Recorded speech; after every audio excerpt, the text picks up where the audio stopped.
Rosemary औषधीय गुणों से भरपूर प्लांट होता है और इस प्लांट को गमले में लगाना बहुत आसान होता है। हेलो फ्रेंड, मैं सबिता ग्रीन गार्डन गुजरात से। यदि आप अपने गार्डन में ऐसे कुछ पौधे लगाना चाहते हैं, हर्ब्स लगाना चाहते हैं, रोजमेरी प्लांट के बहुत सारे अनेकों उपयोग हैं, जिनमें से इसका तेल भी बनता है। इसके पत्तों का यूज हर्ब्स के रूप में होता है। आप खाने में भी इनका यूज कर सकते हैं। जड़ी बूटी के रूप में भी इसका यूज होता है और स्किन से रिलेटेड जितने भी प्रॉब्लम रहते हैं उसके लिए भी इसका यूज किया जाता है। आज मैं आपके साथ में शेयर करूंगी कि सर्दियों में रोजमेरी प्लांट की किस तरीके से देखभाल की जाती है और यदि आप सर्दियों के टाइम में रोजमेरी का प्लांट ला रहे हैं तो उसको किस तरीके से लगाना है, कैसा सॉइल मिक्स देना है, कौन सा फर्टिलाइजर देना है। तो सबसे पहले तो हम बात करेंगे कि रोजमेरी के प्लांट को हम अपने गार्डन में कैसे ग्रो कर सकते हैं। रोजमेरी के प्लांट को आप कटिंग से भी ग्रो कर सकते हैं, नर्सरी से परचेज करके ला सकते हैं, वैसे भी लगा सकते हैं। और अगर आपको नर्सरी में नहीं मिलता है तो आप ऑनलाइन इसके सीड परचेज कर लीजिए। उनसे सीड से आप कई सारे पौधे इनके जर्मिनेट कर सकते हैं। अब एक क्वेश्चन ये भी आता है कि क्या सर्दियों के टाइम में इनके सीड ग्रो हो जाएंगे? तो बिल्कुल हो जाएंगे। धूप लगनी चाहिए, सीड बहुत आसानी से इनके ग्रो हो जाएंगे। अब जो लोग फ्लावर गार्डनिंग करते हैं उनके मन में यही सवाल रहता है कि इस प्लांट में क्या फूल आते हैं? तो बिल्कुल इसमें फूल आते हैं। मीडियम वैरायटी के फूल रहते हैं, पर्पल कलर के, कुछ लाइट पिंकिश कलर के फ्लावर आते हैं, लेकिन प्लांट काफी अच्छा मेच्योर हो जाता है, उसके बाद ही इसमें फ्लावरिंग होती है। रोजमेरी एक ऐसा प्लांट है, अगर आप इसके छोटे छोटे से लीव्स को भी परचेज करेंगे तो काफी कॉस्टली मिलेंगे। इसका ऑयल अगर आप लेते हैं तो वो भी काफी कॉस्टली मिलेगा, या इससे रिलेटेड कोई भी आप मेडिसिन लेंगे वो भी आपको बहुत ज्यादा कॉस्टली मिलेगी। तो इससे बेटर है कि आप एक प्लांट अपने गार्डन में रोजमेरी का लगा लेंगे। तो अगर उसकी अच्छे से देखभाल करेंगे तो जैसे आप देख रहे हैं मेरा प्लांट काफी अच्छा हेल्दी कंडीशन में चल रहा है। ये 1.5 साल का प्लांट है। 1.5 साल में आप देख सकते हैं इतनी ही ग्रोथ हुई है। और अभी मैं बताऊंगी कि 1.5 साल पहले मैं इस प्लांट को कितना बड़ा लेकर आई थी। तो यदि आपके गार्डन में आपने रोजमेरी का प्लांट लगा रखा है और वो प्लांट ग्रोथ नहीं कर रहा है, उसको कैसी सनलाइट देना है, कैसी तरीके की मिट्टी देना है, आज सारी ही चीजें आपके साथ में शेयर करने वाली हूँ। मेरा ये पौधा देखेंगे तो 8 इंच के पॉट में लगा हुआ है, जो कि नर्सरी का पॉट है। मेरे सारे ही पौधे नर्सरी के पॉट में ही लगे रहते हैं, मोस्टली ऐसे ही पॉट रहते हैं। और ये यहाँ से टूट भी गया है। और ये जो प्लांट लगा हुआ है ये मैंने रेड सॉइल में लगाया है। इसका रीजन मैं बता देती हूँ। जब इस प्लांट को मैं परचेज करके लाई थी तो ये छोटे से इतने बड़े पॉट में लगा हुआ था, और उस पॉट में जो सॉइल थी वो उसमें कोकोपीट और रेड सॉइल थी। मतलब थोड़ी सी क्लेई मिट्टी थी, लेकिन पानी उसमें बिल्कुल भी नहीं रुकता था, मॉइस्चर बहुत अच्छे से मेंटेन रहता था। इसलिए मेरे पास में रेड सॉइल पड़ी हुई थी, मैंने इसको प्रॉपर रेड सॉइल में ही लगा दिया है। और मेरा प्लांट आप देखेंगे तो आपको काफी मेच्योर दिखाई देगा, क्योंकि इस प्लांट में मैं बहुत ज्यादा मेहनत भी करती हूँ और इसकी टाइम टू टाइम बहुत अच्छे से देखभाल भी करती हूँ। अब जिन लोगों को लगता है कि सर्दियां आ गई, सर्दियों के टाइम में हम रोजमेरी का प्लांट लाएं या नहीं लाएं, तो अगर आपके नर्सरी में मिलता है रोजमेरी का प्लांट, लाइव प्लांट आपको लेना है, आपको ऑनलाइन नहीं परचेस करना है, तो उस प्लांट को लाकर आप अपने गार्डन में बहुत आराम से लगा सकते हैं। वैसे तो मेरे पास में ऑलरेडी ये एक प्लांट है, लेकिन रोजमेरी का प्लांट एक ऐसा प्लांट है जिसकी लीफ का यूज मैं काफी ज्यादा करती हूँ और बहुत ही अच्छी फ्रेग्रेंस रहती है। ऑयल वगैरह बनाओ तो उसमें अगर इसकी लीफ डाल दो गर्म करते टाइम, तो आपके बालों के लिए बहुत अच्छा हेल्पफुल रहता है। या आप इसकी लीफ डाल के ऑयल गर्म करते हैं, उससे मसाज करते हैं, तो आपके बॉडी में जो पेन रहता है वो काफी हद तक कम हो जाता है। मैं 3-4 दिन पहले अपने यहाँ की नर्सरी से एक ये पौधा लेकर आई हूँ रोजमेरी का। यहाँ पर इतने छोटे ही पौधे मिलते हैं, इससे छोटे भी मिलते हैं। और यदि आप देखेंगे तो ये बास्केट में लगा हुआ है, मतलब कि ये इस तरीके से छोटे छोटे पौधे आए होंगे बास्केट में लगे हुए। इनको इसी तरीके से इन्होंने नर्सरी वालों ने पॉट में शिफ्ट कर दिया है। आज मैं आपके साथ में इस प्लांट की पूरी रिपोर्टिंग शेयर करूंगी, फर्टिलाइजर शेयर करूंगी, कहाँ पर रखूंगी, कैसे देखभाल करूंगी, सारी ही चीज आपके साथ में मैं शेयर करूंगी। सबसे पहली बात, ये प्लांट जो लगा हुआ है ये नॉर्मल सॉइल में लगा हुआ है। अंदर जो ये प्लांट लगा हुआ है, जिसकी रूट बनी हुई है इस बास्केट में, ये सॉइल कैसी है ये हमको चेक करना पड़ेगा। और ये जो प्लांट है, जो मेरा बिग सा प्लांट है रोजमेरी का, इसको मैंने रेड सॉइल में लगा कर रखा हुआ है। अब जो लगाऊंगी वो नॉर्मल सॉइल में लगाऊंगी, फिर मैं देखूंगी सॉइल में ये प्लांट बहुत अच्छे से ग्रोथ करता है। तो सबसे पहले हम इस पॉली बैग में से इस प्लांट को निकाल लेते हैं। नीचे तक इसमें रूट तो नहीं होंगी, ये बीच में ही रूट होंगी, क्योंकि ये बास्केट में लगा हुआ है तो बास्केट में कंजेस्टेड रहती हैं रूट। आप देखिए बहुत ज्यादा रूट नहीं होंगी, लेकिन तब भी रूट तो बनी हुई है, देखिए। और ये इतनी सारी सॉइल में ये बास्केट में लगा हुआ प्लांट था। अब इस बास्केट से हम इस प्लांट को निकालेंगे, फिर हम इसकी रिपोर्टिंग करेंगे। जो बास्केट के अंदर इसकी सॉइल है ये रेड सॉइल है, तो इतनी कम रेड सॉइल में प्लांट आप नॉर्मल सॉइल में लगा सकते हैं। इसमें बहुत ज्यादा रूट नहीं है, तो हम बास्केट को नीचे से प्रेस करेंगे और ऊपर के साइड में पौधे को खींच लेंगे। तो आप देखिए इस तरीके से ये रूट निकल आई हैं, मतलब रूट बिल्कुल भी डैमेज नहीं हुई है। बास्केट को आपको निकाल के फेंक देना है, या आप कोई सीडलिंग ग्रो करना चाहते हैं तो बास्केट में कर सकते हैं कोकोपीट डाल। पौधा हमारा सेफली बास्केट से निकल चुका है। अगर आप नर्सरी से पौधा लेते हैं और ऐसे छोटे छोटे पॉली बैग में लगे हुए रोजमेरी के प्लांट मिलते हैं तो आप उनको चेक करिए कि बास्केट में तो नहीं लगे हुए हैं।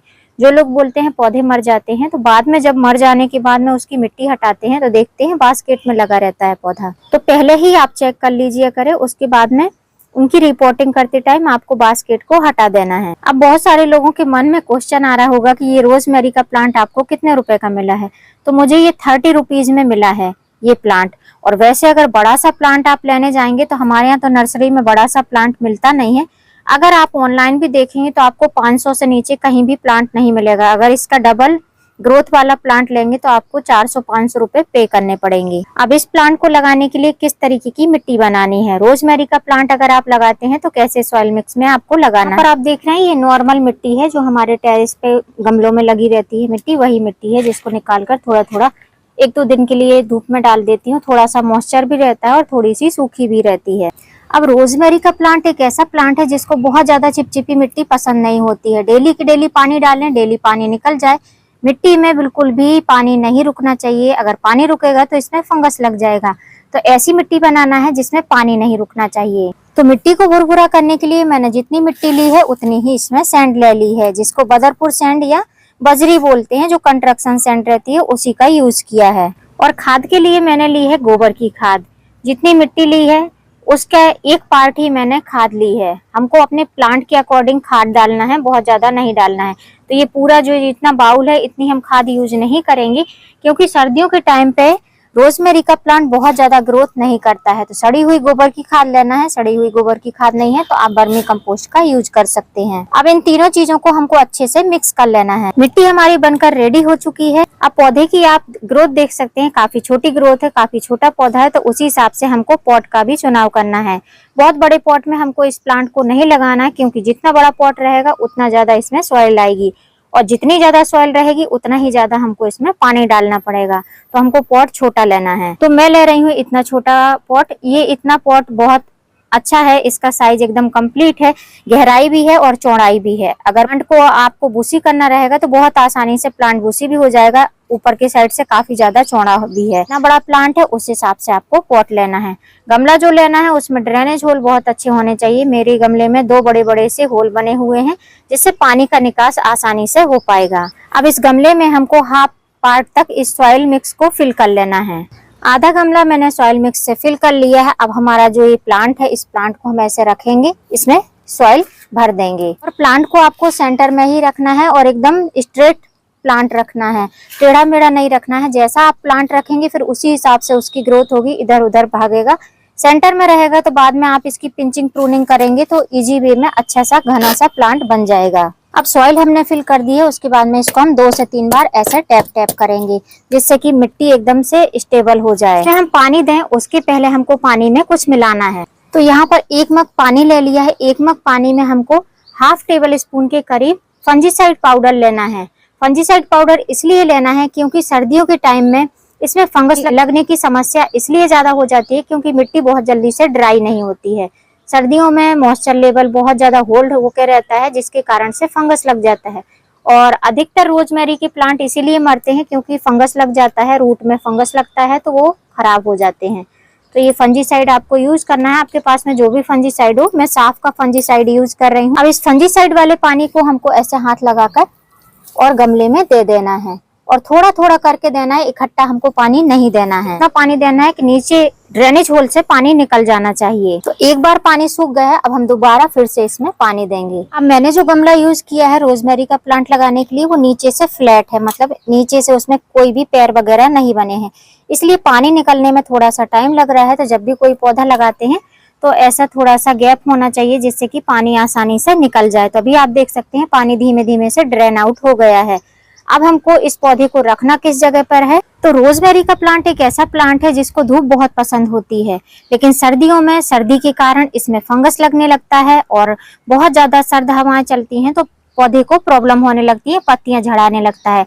तो अगर इस टाइम पर आप इसको रख रहे हैं तो आप इसको धूप में रख सकते हैं। सर्दियों के टाइम में धूप में रखेंगे तो पौधा आसानी से अच्छी तरीके से बढ़वार करता रहेगा। तो जो ये पौधा मैंने नया पौधा लगाया है इसको भी मैं ओपन धूप में रखूंगी, लेकिन ऐसी जगह पर रखूंगी जिससे रात को इसको कोहरा ना मिले या ओस की बूंदें इस पर ना पड़े। अब नेक्स्ट पॉइंट, रोजमेरी के प्लांट में कितना पानी डालना है, क्या डेली डेली पानी डालना है? तो अगर आपके गमले की मिट्टी डेली सूख जाती है तो आपको डेली पानी डालना है, और यदि मिट्टी ड्राई नहीं होती है, 2-3 दिन में ड्राई होती है, तो आपको 2-3 दिन बाद ही इसमें वाटरिंग करनी है। तीसरी बात कि अगर आपके पास में पहले से पौधा लगा हुआ है, आप सोच रहे हैं कि कोई खाद डाल दें जिससे कि हमारा पौधा बहुत तेजी से बढ़ जाएगा, तो इसमें आप वर्मी कंपोस्ट और गोबर की खाद के अलावा कोई भी खाद का यूज ना करें, क्योंकि सर्दियों के टाइम में ये थोड़ा सा डोरमेंसी टाइम में रहता है, बहुत धीमे धीमे से बढ़ता है, और वैसे भी ये इस पौधे के नेचर में है कि ये बहुत धीमी गति से बढ़ता है।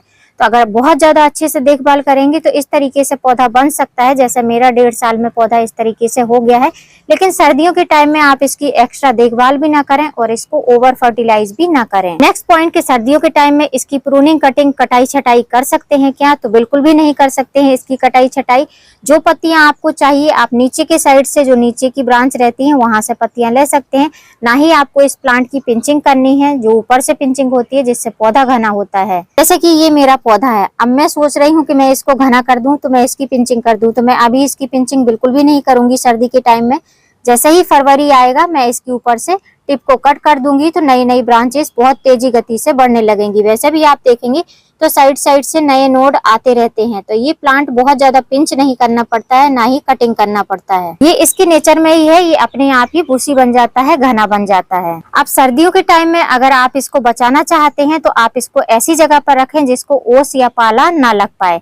अगर इस पौधे में ओस या पाला लगेगा तो इसमें कीट का अटैक होगा, मतलब इसमें रोग बहुत ज्यादा होने लगेंगे। इसमें मिलीबग व्हाइट कलर के चिपचिपे से एफिड की तरह लगेंगे, जिससे कि पौधा आपका पूरा ही खराब हो जाएगा। लेकिन इसका मतलब ये नहीं है कि आपको इसको पौधे को छाया में रख देना है, छाया में नहीं रखना है, धूप में ही रखना है, लेकिन किसी छज्जे के नीचे रखना है जिससे कि पौधे को सुबह की धूप भी मिलती रहे और रात को ये ओस और पाले से भी बच जाए। अब रोग नियंत्रण के लिए आप क्या कर सकते हैं? रोग नियंत्रण के लिए इसमें रोग विशेष कोई भी नहीं लगते हैं। अगर बहुत ज्यादा छाया में रखेंगे तभी इसकी पत्तियों में रोग लगेगा, वरना इसमें कोई भी रोग नहीं लगता है।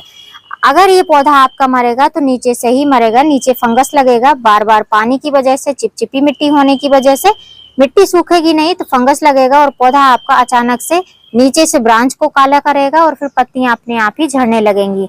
तो इस समस्या से बचने के लिए हफ्ते 10 दिन में एक बार आपको फंजीसाइड वाले पानी का यूज जरूर करना है। जैसे आप देख रहे हैं ये मेरी रेड सॉइल है, कल मैंने इसमें वाटरिंग करी थी, मैं इसमें डेली वाटरिंग करती हूँ क्योंकि रेड सॉइल जो रहती है वो डेली ही सूख जाती है। तो इसमें मैंने कल वाटरिंग करी थी, आज जो है ये इतना फंजीसाइड वाला पानी बचा हुआ है, इसी का मैं यूज करूंगी। इसको मैं डाल दूंगी तो फिर आसानी से हमारा पौधा अच्छे से बढ़ता रहेगा, इसमें फंगस नहीं लगेगा। तो आज जो मैं रोजमेरी के प्लांट की देखभाल बताई है उसमें सबसे पहला पॉइंट था धूप। धूप कैसी होनी चाहिए? खिली धूप में आपको पौधे को रखना है, पौधा बहुत आसानी से ग्रोथ करेगा सर्दियों के टाइम में। दूसरा मिट्टी, मिट्टी आपको बेडन सॉइल बनानी है जिससे कि पानी स्टोर ना हो। पानी स्टोर नहीं होगा तो पौधा आपका बढ़ता रहेगा, लेकिन ये पौधा बहुत तेज गति से नहीं बढ़ता है, धीमे धीमे ही बढ़ता है। तो आपको पेशेंस रखना है, आपका रोजमेरी का पौधा धीमे धीमे से बढ़ने लगेगा। तीसरा है पानी। पानी आपको मिट्टी चेक करके ही पानी देना है। जब मिट्टी ड्राई हो जाती है, ऊपर से सूखी सूखी दिखने लगे, तब इसमें आपको वाटरिंग करनी है। लेकिन इसका मतलब ये नहीं है कि पत्तियां ही सूखने लगे तब आपको इसमें वाटरिंग करनी है। मिट्टी ऊपर से आप ऐसे टच करके देखेंगे ड्राई दिखेगी, नीचे से थोड़ी सी गीली दिखेगी, तब इसमें आपको साबरिंग वाटरिंग थोड़ी थोड़ी मात्रा में कर देनी है। खाद में आपको गोबर की खाद, वर्मी कंपोस्ट यूज करनी है क्योंकि यही फर्टिलाइजर बेस्ट है, और इसमें आपको सर्दी में कोई भी दूसरा फर्टिलाइजर नहीं देना है, और वो भी आपको मंथली एक बार ही देना है। सॉलिड फॉर्म में नहीं देना है, लिक्विड बनाकर आप इस फर्टिलाइजर को दे सकते हैं। या फिर रिपोर्टिंग कर रहे हैं, जैसे मैंने रिपोर्टिंग करते टाइम सॉइल मिक्स में मिक्स करके दिया था, वैसे भी आप दे सकते हैं। प्रूनिंग, कटिंग, कटाई छटाई आपको सर्दी के टाइम में बिल्कुल भी नहीं करनी है, ना ही इस पौधे की अभी आपको कटिंग लगानी है। कटिंग अगर आप लगाएंगे भी तो सर्दी में इसकी कटिंग ग्रो नहीं हो पाएगी, बहुत ज्यादा प्रॉब्लम होगी। आपको इसकी प्रूनिंग कटिंग बिल्कुल भी नहीं करनी है। सबसे जरूरी बात, इसकी जगह आपको बार बार चेंज नहीं करनी है। एक बार जहां पर रख देते हैं वहीं पर रहने दें, पौधा अच्छे से उसी एटमॉस्फेयर में ग्रोथ करता रहता है। तो इसलिए आपको इसको बार बार स्पेस इसका चेंज नहीं करना है। कीट नियंत्रण के लिए आप इसको धूप में रखेंगे तो इसमें किसी भी प्रकार के कीट नहीं लगेंगे, मतलब रोग नहीं लगेंगे। और नीचे जो है जड़ों में जो रोग लगते हैं उसके लिए एक ही उपचार है कि पानी आपको देख कर देना है। पानी अच्छे से देख कर देंगे। और दूसरी बात, महीने में या 15 दिन में एक बार, हफ्ते में एक बार, जैसा आपको सुटेबल लगे वैसे आप फंजीसाइड का यूज करेंगे तो पौधा आपका हेल्दी चलता रहेगा। रूट मजबूत रहेंगी तो पौधा हेल्दी ग्रोथ करेगा। तो फ्रेंड्स, ये एक रिक्वेस्टेड वीडियो था जो कि रोजमेरी के प्लांट के लिए रिक्वेस्ट आई थी, तो मैंने आपके साथ में शेयर किया है। और मेरे चैनल पर ये फर्स्ट वीडियो है रोजमेरी प्लांट का। बाकी प्लांट मेरे पास में 1.5 साल से लगा हुआ है। इसके लीफ को मैं यूज करती हूँ, इसलिए प्लांट को मैंने लगा कर रखा हुआ है। उम्मीद करती हूँ फ्रेंड वीडियो हेल्पफुल रहा होगा। वीडियो यदि अच्छा लगा हो तो वीडियो को लाइक करना, चैनल पे न्यू हो तो चैनल को सब्सक्राइब करना, बेल आइकन के साथ। फिर मिलूंगी किसी नई वीडियो में नए टॉपिक के साथ। तब तक के लिए हैप्पी गार्डनिंग।